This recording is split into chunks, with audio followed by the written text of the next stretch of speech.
Microsoft's mobile operating system is more mature than ever, and Apple's got a new look. But how do they compare? I'm Taylor Martin, this is Pocket Now, and this is iOS 7 versus Windows Phone 8. In general, Android and iOS are considered the two most competitive smartphone operating systems. After all, a third platform, Windows Phone, has only recently proven itself a viable contender, slowly gaining traction worldwide. It's easy to forget how dominant Android truly is. But we'll put it this way. As of Q2 2013, Apple's iOS and Microsoft's Windows Phone are much closer in global market share than Android and iOS are.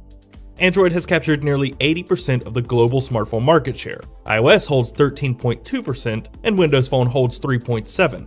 156.2 million units shipped separated Android and iOS for the quarter. Only 22.5 million units separated iOS from Windows Phone. Let that marinate for a minute. And while you do, we're going to put these two platforms head to head. Unlike yesterday's comparison between iOS 7 and Android 4.3, Windows Phone 8 and iOS 7 have very little in common. Both interfaces utilize beautiful typography and minimalist design in very different ways. The iOS 7 interface is extremely colorful and bright, fresh and vibrant, we suppose. It uses a whitewash design, pastels, and neons. This promotes a very youthful feeling platform. It's composed of layers and dimensions. Twist the phone in your hand and a parallax effect creates the illusion that your home screen icons are floating above your wallpaper. The notification shade is like a slightly transparent glass pane you pull down over your home screen. And this dimensional appearance can be viewed throughout the system. The home screen, although it looks quite different, is the same home screen from before. On 4-inch models, the icons are laid out in a 5x4 grid, creating space for 20 slots, which can be filled with either icons or folders. The bottom dock is static and is composed of 4 slots. Folders are paginated without a hard limit. Additionally, you can change the wallpaper, and that's virtually the extent of the iOS home screen. It's concise and, well, functional. The Windows Phone home screen allows for slightly more customization. Although the home screen is also a grid instead of horizontal pages of icons, it uses a vertical scrolling grid of various tile sizes, small, medium, and large. Depending on the size of the tiles, they display varying amounts of live updated information, battery status info, the unread email count in your inbox, etc. The major difference between these two is that not every application has to be displayed on the home screen in Windows Phone. Pull the home screen to the left and an alphabetical list of all apps installed is shown, which can be quickly navigated by the letter dividers. Both offer the same short-lived excitement. Not long after the initial setup process, the appeal and the mystique of the home screens wear off. So if you're after extreme customization, neither of these platforms will appeal to you. But that's not to say they're terribly boring or inefficient. They look great, each in its own way, and they get the job done exceptionally well. Our least favorite part of both operating systems, at least visually and conceptually, are their respective settings apps. Both are garbled messes and are in need of some organizing. Settings for individual apps can still be found in the stock settings app on iOS, and Windows Phone's setting app has no rhyme or rhythm to its order, or disorder.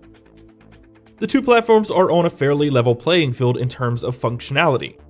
While incoming notifications are handled almost identically with a temporary banner at the top of the display, iOS has a unified area for notifications, called Notification Center, which is accessed by pulling down from the top of the display. Windows Phone does not. Dragging down from the top of the display only reveals the status bar, signal, ringer status, battery, etc. The only indicator of missed notifications are the live tiles on Windows Phone, which work. And there are small previews at the bottom of the lock screen, but this could certainly be better. Windows Phone also has no native way to quickly toggle settings.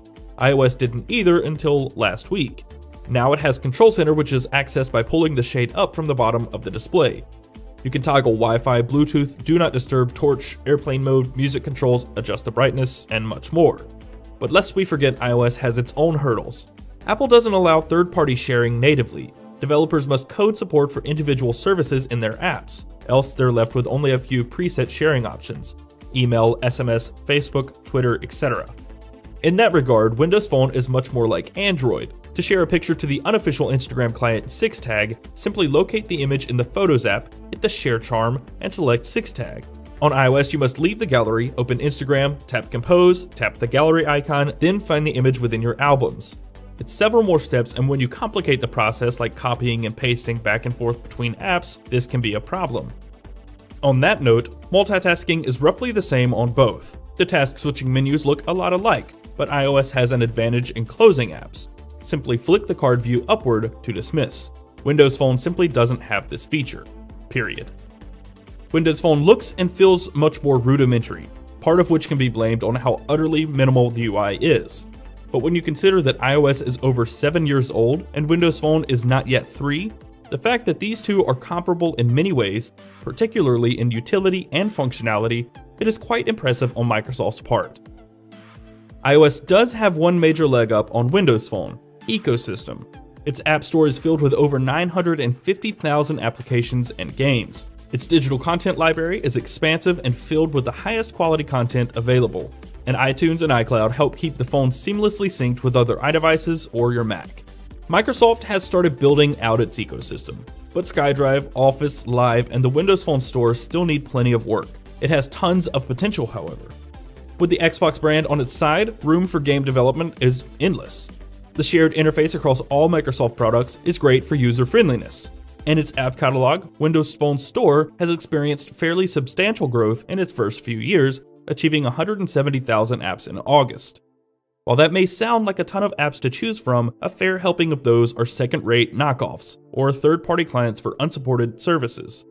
We have a ton of hope for this store, but in its current state, which is improving, don't get us wrong, it can't quite compete with the likes of iOS and the utterly massive App Store. It too has its own share of terrible apps though, but the sheer number of incredible applications and services available to iOS, many of which start on iOS before branching out to other platforms, far outweighs the bad. The big feature of iOS is Siri. In iOS 7, it too got a facelift and some new features to boot. Not only can you ask it questions about the weather, movie times, actors, and practically anything else, you can toggle hardware and connectivity through voice commands. Unfortunately, Windows Phone doesn't have a virtual assistant. The dedicated search button brings up the Bing search from anywhere within the OS, and you can use that to voice search, but the experience just doesn't compare. It's no different than simply typing to search. It doesn't speak answers to you, it doesn't intelligently aggregate information, and it doesn't try to be human. Fortunately, Windows Phone 8.1 will reportedly bring Cortana, Microsoft's own entry into the digital assistant realm. Both Windows Phone 8 and iOS 7 offer the most impressive speed and polish in use. That said, opening applications does generally seem to take a little longer on Windows Phone, but it's difficult to do a direct comparison. It's easiest to put it this way: both platforms perform well and rarely have any hiccups, stutters, lag, etc.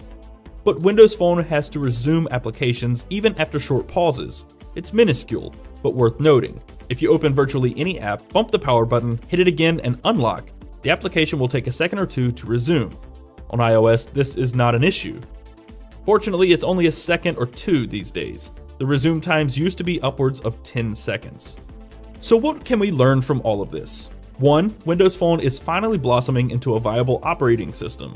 It's got more polish than many give it credit for, but it still has plenty of room to grow. And although iOS is older, more mature, and has more to offer with its ecosystem, such as nearly full support for Google's ecosystem while Windows Phone has virtually no official Google support for anything, it too could stand some improvements. Both look great, perform well, and are reliable. So we're asking you, of these two, which would you choose? Windows Phone 8 or iOS 7? For us, honestly, it's a tough call. We rely heavily on Google services, so if we had to choose just one, we'd almost have to go with iOS. But that's not to say Windows Phone isn't great. It uses a refreshing take on mobile UI, and it uses beautiful typography, and it's growing more impressive with each and every update. That's going to do it for this video. If you enjoyed it, be sure to let us know by clicking the thumbs up button below, and subscribe to see more videos from myself, Jaime, Michael, and the rest of the team. Be sure to follow us in all the usual places: Twitter, Google+, and Facebook at Pocket Now. I'm Taylor Martin, and you can find me on Twitter at CasperTech, and I will see you next week.